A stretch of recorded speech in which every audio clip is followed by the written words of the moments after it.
The building and construction sector remains to be one of the largest emitter of greenhouse gases globally, accounting for 34% of emissions in 2023.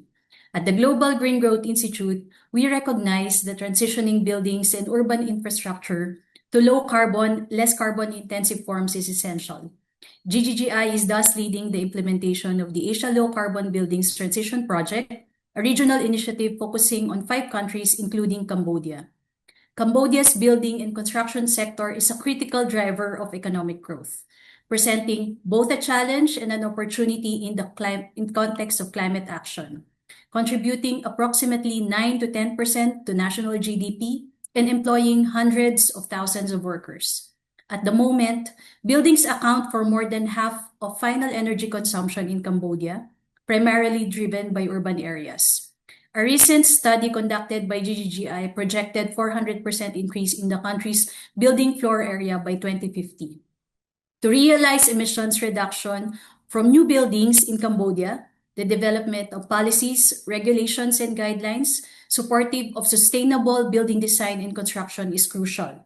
Energy-efficient designs of buildings will have to be prioritized, as well as the use of sustainable construction materials and practices which will further reduce the building's carbon footprint over its life.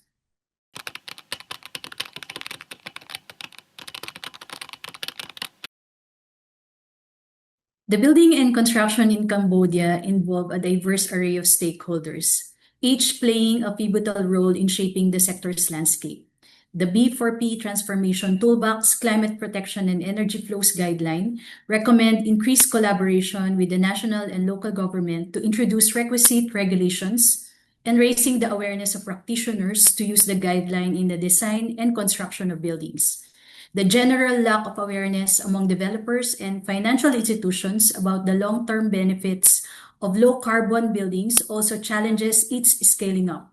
With the industry being client-driven, awareness must extend to the demand side to drive increased use of sustainable products and construction practices and renewable energy systems to reduce emissions. In this context, our building emission assessment tool introduced in the B4P guideline offers a practical tool to calculate embodied and operational carbon from a building through a life cycle-based emission quantification.